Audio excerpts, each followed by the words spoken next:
हा व्हिडिओचा दुसरा भाग आहे। पहिल्या भागात आपण पाहिले होते कसे आम्ही प्रबळ माचीच्या पायथ्याला पोहोचलो होतो। प्रबळ माचीपर्यंतचा आमचा ट्रेक आपण पाहिला होता। माचीवरील सर्वात बेस्ट कॅम्पसाईट आम्ही तुम्हाला दाखवली होती व सरतेशेवटी ट्रेकमधले माझे सहकारी योगा एक्सपर्ट पियुष भाईंची काही योगासने पाहिली होती। तर आता या दुसऱ्या भागात आपण आमच्या प्रबळ माचीपासून पुढे प्रबळगडचा ट्रेक पाहणार आहात। तर कुठेही स्किप न करता व्हिडिओच्या शेवटपर्यंत राहा। दिवसाची सुरुवात पुन्हा पियुष भाईंच्या योगासनांनी झालेली असते।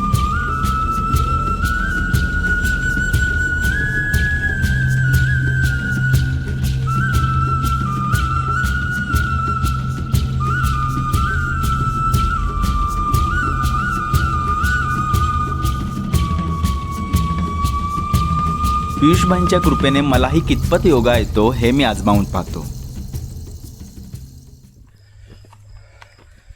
तर आमची दिवसाची सुरुवात योगा सेशनने झाली। आता आम्ही कॅम्पसाईट सोडले आणि आता चाललो आहे प्रबळगडसाठी। तर इथून 1 तासभर लागतो वरती गड चढायला आणि प्रबळगड वरती फार मोठा आहे। तर अर्धा दिवस जातो पूर्ण एक्सप्लोअर करायचं म्हणजे। तर आमच्याकडे वेळ आहे, दिवसही आहे, तर आम्ही पूर्ण एक्सप्लोअर करणार आहोत। त्यामुळे तुम्हाला प्रबळगड पूर्ण पाहता येणार आहे व्हिडिओमध्ये। त्यामुळे व्हिडिओ कुठेही स्किप न करता पाहत राहा। गावात प्रवेश केल्यावर गावात पोचल्यानंतर तुम्ही या पॉईंटला पोचता। हा फलक दिसता, इथून तुम्ही सरळ गेलात तर तुम्ही कलावंतींसाठी जाता आणि उजवीकडे वळलात तर ही वाट जी जाते ती प्रबळगडला जाते। तर थोडं पुढे आल्यावर ना तुम्हाला हे एक दुकान दिसतं आणि 2 वाटा गेलेल्या दिसतात। एक अशी सरळ गेली आणि एक डावीकडे गेली। तर डावीकडची ही जास्त मळलेली वाट आहे। ही डावीकडची वाट घेऊन आपल्याला पुढे जायचं आहे।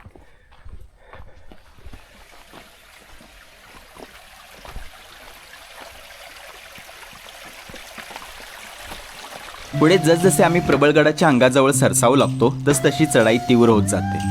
पूर्ण वाट मळलेली आहे। डोंगर चढाई सुरू होण्या अगोदर काही 2-3 ठिकाणी वाटेला फाटे आहेत, पण तिथे वाट दर्शवणारे निशाण आहेत जे काही अस्पष्ट झाले आहेत। बारीक नजरेने वाटेवर चालत राहता त्यावेळी नेमकी वाट लक्षात येत असते।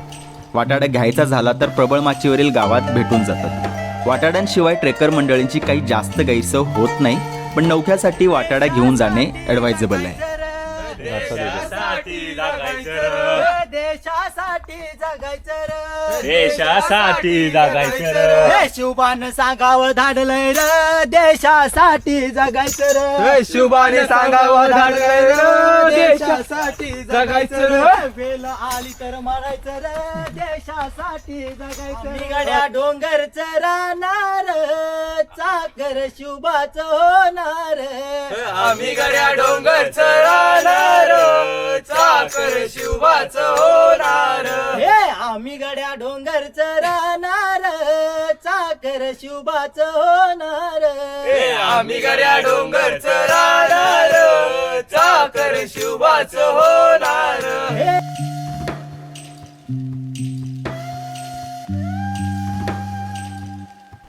पुढे मोठमोठ्या दगडधोंड्यांसरशी आपण डोंगराच्या खिंडीत पोहोचतो।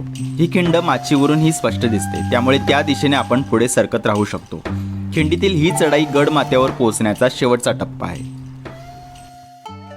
एक खडी चढण चढून आपण पोचतो किल्ल्याच्या या दरवाजाजवळ, जे की आता भग्न अवस्थेत आहे।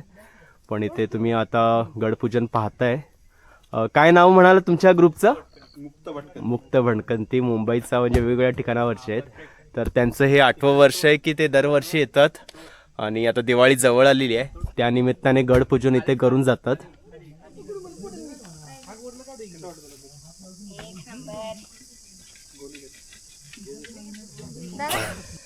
दरवाजापासून थोडंसं वरती आल्यावर ना दरवाजाच्या उजव्या बाजूला म्हणजे वरती येताना तुम्हाला उजव्या बाजूला पाण्याचे टाके पाहायला मिळतात। आता मी वरती आलो आहे, तर या डोंगर अंगाला पाण्याचे टाके आहेत। आता तिथे जायची वाट तशी थोडीशी झाडं झुडपं जास्त वाढले आहेत, त्यामुळे ती वाट बंद झाली आहे। दरवाजापासून थोडं पुढे आल्यावर परत 2 वाटा दिसतात। एक सरळ वर गेलेली दिसते तर एक उजवीकडे।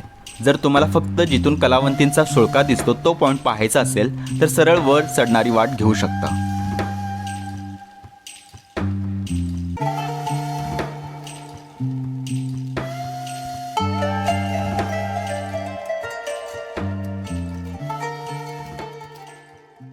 प्रबळगड एक्सप्लोअर करण्यासाठी फार मोठा आहे, फार फिरू शकता तुम्ही इथे।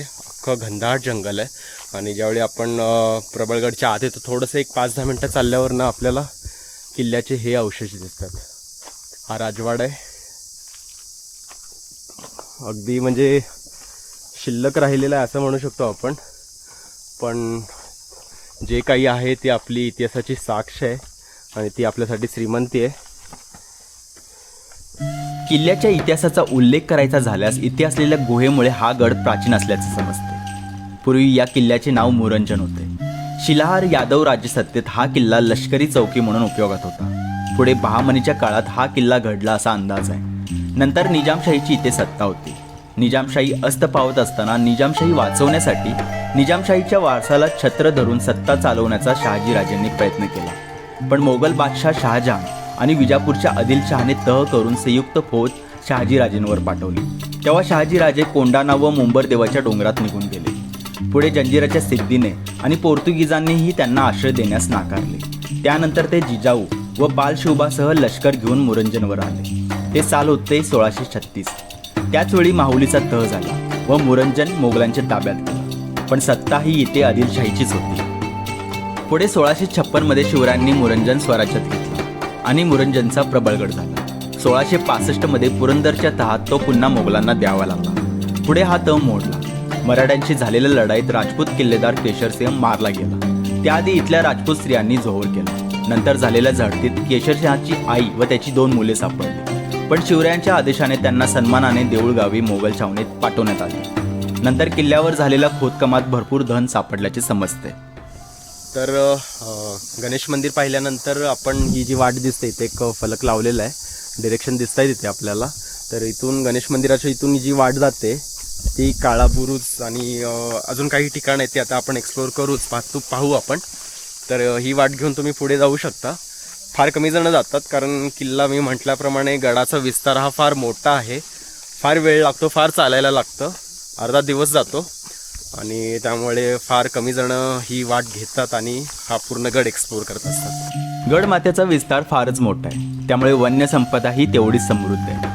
पण मानवी शिकारींमुळे वन्यजीव त्या मानाने फारच कमी आहेत. ब्रिटिश काळात माथेरानपूर्वी प्रबळगडावर थंड हवेचे ठिकाण विकसित करण्याचा त्यांचा मानस येथील पाण्याच्या तुटवड्यामुळे मागे पडला.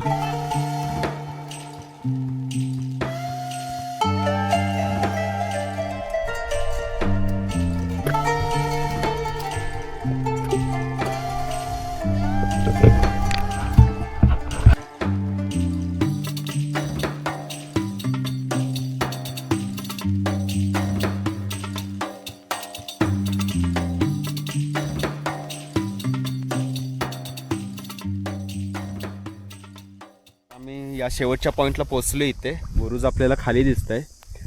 तो बुरुज आहे तिथे खाली आहे. वाट थोडीशी आता तिथपर्यंत पोहोचण्याची आता निसरडी आहे आणि त्यामुळे आता तिथपर्यंत जाण्याचा आम्ही साहस आता करत नाही आहे. पुढे आपल्याला इर्शालगड दिसतोय, मोरबे डॅम दिसतंय आणि आपला रेंज ट्रेक होतो प्रबळमाची ते इर्शालगड किंवा इर्शालगड ते तुम्ही प्रबळगड प्रबळमाची करू शकता. तर ही पुढची रीच दिसते ना, तर अशी ही पूर्ण रीच पार करत आपल्याला त्या साईडला किंवा तिथून इथे पोचता येतं. तर 15 दिवसापूर्वीच आम्ही आलो होतो इर्शालगडवरून. आम्हाला हा रेस ट्रेक करायचा होता प्रबळगडसाठी. तर आम्ही इर्शालगडपासून सुरुवात केली. इर्शालगड दिसतोय आपल्याला आणि अगदी आम्ही वाट भटकलो म्हणजे वाट पूर्ण अगदी मोठ्या मोठ्या कारवीत गवतात दडपली होती आणि कसा बसा वाट काढत आम्ही तिथपर्यंत त्या पॉईंटपर्यंत आलो. पुढे जो प्लाटो दिसतोय तिथपर्यंत आलो आणि तिथे असं झालं होतं की आता रिस्क घेण्यात काहीच अर्थ नव्हता कारण संध्याकाळची वेळ झाली होती. वाट फार जास्त अवघड होत चालली होती आणि त्यावर पण मी व्हिडिओ बनवला आहे. तो व्हिडिओ नक्की पहा कारण ती फजिती आमची एक वेगळीच फजिती झाली होती तिकडे. तर नक्की अजून काही दिवसांनी म्हणजे अजून काही महिन्यांनी आम्ही पुन्हा एकदा ट्राय करणार आहोत प्रबळगड ते इर्शालगड किंवा इर्शालगड ते प्रबळगड.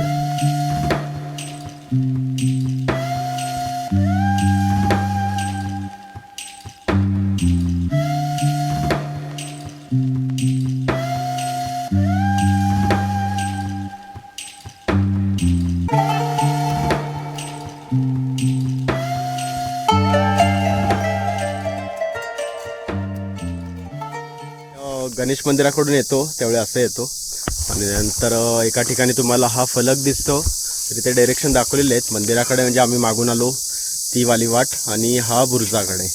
तर इथून असं बुर्जाकडे जायचं आहे. तर बुर्जाकडे जाताना असतं, सोंडेकडे जायचं असेल तर मग सरळ. तर आता आम्ही बुर्जाकडे जाऊन आलो. आता परत माघारी येऊन आम्ही आता परत सोंडेकडे चाललो आहे.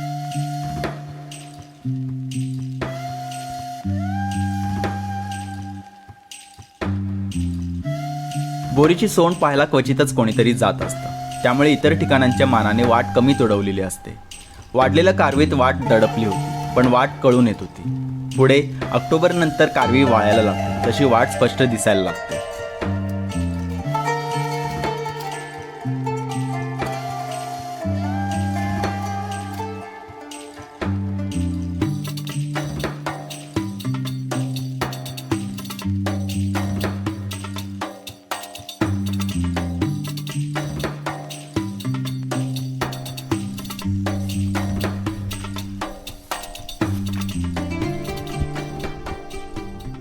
तर या सोंडेच्या या शेवटच्या टोकावर आम्ही पोचलोत. आणि हे पहा, इथे तुम्हाला ही माची आहे, प्रबळ माची पूर्ण अशी तिथपर्यंत पसरलेली. आणि इथून आपल्याला तो इशालगड दिसतो. आपण बुर्जाकडे गेलो होतो, तो वाला पॉईंट आहे. परत माघारी गणेश मंदिराकडे यावे. मंदिराच्या पुढे एक वाट समाधीकडे जाते, तर हीच वाट पुढे एका ओढ्याजवळ घेऊन जाते. ओढ्यातूनच चालत अजून पुढे जाऊ शकता. पावसाच्या दिवसात हा ओढा दुतडी भरून वाहत असतो. काही ठिकाणी छोटे धबधबेही इथे पाहायला मिळतात.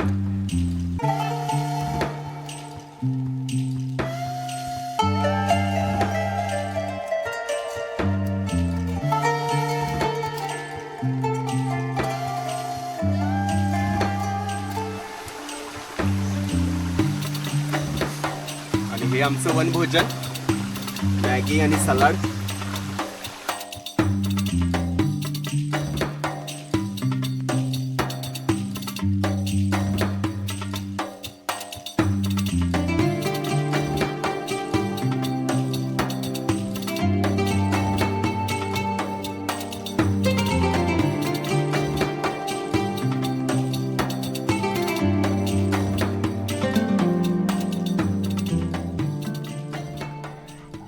आता आम्ही प्रबळगडच्या शेवटच्या टप्प्यात आहोत. म्हणजे प्रबळगड पूर्ण फिरून झालेला आहे. आणि आता प्रबळगडवरचा सर्वात फेमस पॉईंट म्हणजे जिथून कलावंतींचा पूर्ण सुळका दिसतो त्या पॉईंटवर आम्ही आहोत. आणि पियुषभाई पण आहेत. तर त्यांनी योगा पोजेस आपल्याला बरेच करून दाखवलेत. त्यासोबत प्राणायामबद्दल त्यांना मला विचारायचं आहे की बऱ्याच जणांना प्राणायाम करायचा असतो, सहज सोपं असतं म्हणून, आणि त्याचे फायदे फार आहेत. तर मी त्यांना विचारतो की पियुषभाई, प्राणायाम के बारे में थोड़ा बता दीजिएगा ना. ओके, सभी दर्शकों को नमस्ते, हर हर महादेव। प्राणायाम जो है उसको सीखने के पहले आपको उप प्राणायाम यानी कि सिंपल ब्रीदिंग प्रैक्टिसेस सीखनी पड़ेंगी ताकि प्राणायाम आप और बेहतर तरीके से कर पाएँ। सो उसमें सबसे पहले बेसिक टेक्निक होती है एब्डोमिनल ब्रीदिंग, यानी जब आप सांस ले रहे हैं तो क्या वो सांस प्रॉपर ले रहे हैं, तो वो हमें पता चलता है एब्डोमेन की मूवमेंट के थ्रू। वैसे 3 टाइप के बेसिक ब्रीदिंग प्रैक्टिस होती है। एब्डोमिनल ब्रीदिंग, जिसको डायफ्रामेटिक ब्रीदिंग भी बोलते हैं, सेकंड होता है चेस्ट ब्रीदिंग, और third is a clavicular breathing. तो आज हम सबसे पहले simple end first abdominal breathing को मैं एक्सप्लेन करूंगा। तो जब भी प्राणायाम करें तो आपका स्पाइन स्ट्रेट होना चाहिए, क्योंकि जब भी हम हंच करके बैठते हैं तो लंग्स हमारे कंप्रेस हो जाते हैं। सो लंग अच्छे से ब्रीथ कर पाए, सांस ले पाए, तो आपको बैक स्ट्रेट रखना है, नेचुरली स्ट्रेट। और जब भी आप सांस ले रहे हैं तो ये फील करना है कि आपका एब्डोमेन जब आप इनहेल करते हुए बाहर आ रहा है कि अंदर आ रहा है। सो आप उसको आंख बंद करके भी थोड़ी देर 30 सेकेंड टू 1 मिनट ऑब्जर्व कर सकते हैं। तो अपना हाथ एब्डोमेन पे रखना है और ऑब्जर्व करें कि जब भी सांस आप ले रहे हैं तो आपका एब्डोमेन बाहर आ रहा है कि अंदर आ रहा है।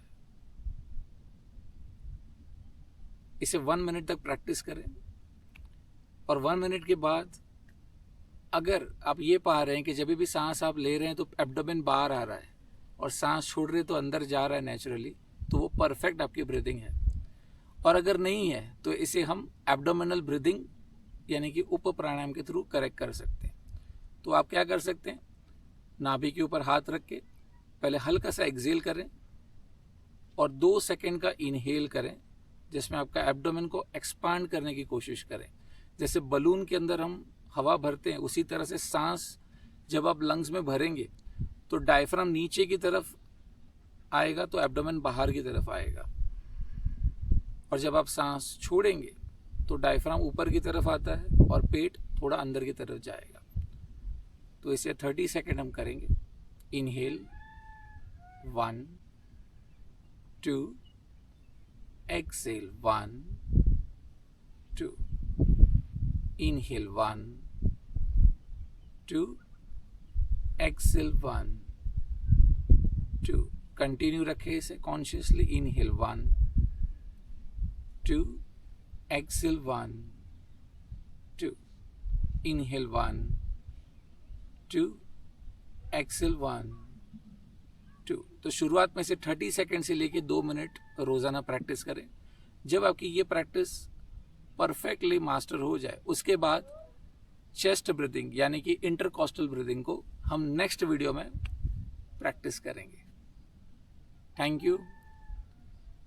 ओम नमः शिवाय।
तर 5 वाजून गेलेत मित्रांनो. प्रबळगड पूर्ण फिरलं. म्हणजे 7:30 वाजता आम्ही सुरुवात केली होती प्रबळ माचीवरून आणि आता 5 वाजून गेलेले आहेत. म्हणजे अंदाज आला असेल तुम्हाला की प्रबळगड केवढा मोठा आहे. आम्ही ब्रेक पण घेतले, तसे लंचसाठी थांबलो आणि 2-3 ठिकाणी अर्ध्या तासाचे ब्रेक घेतले, तरी पण एवढा वेळ गेलेला आहे. आणि त्यामुळे कलावंतीन आमचा राहिला आहे. पण कलावंतींचा व्हिडिओ याआधी बनवला आहे, हिंदीमध्ये आहे, ते डिस्क्रिप्शनमध्ये लिंक दिलेली आहे, तोही तुम्ही नक्की पाहू शकता. पुढच्या वेळी परत मराठीत आपण करूच. तर आम्ही इथून तुमची आता रजा घेतोय. आता आम्ही डिसेंट स्टार्ट करतोय. एक निदान 1.5 ते 2 तास लागतील आम्हाला उतरायला, त्यामुळे घाई गडबड करून आम्हाला उतरायला लागतंय. आणि तुम्हाला हा व्हिडिओ कसा वाटला नक्की कमेंट करून कळवा. आणि आवडल्यास लाईक आणि शेअर करा. चॅनलला सबस्क्राईब नक्की करा. लवकर भेटू. Good bye. जय शिवराय.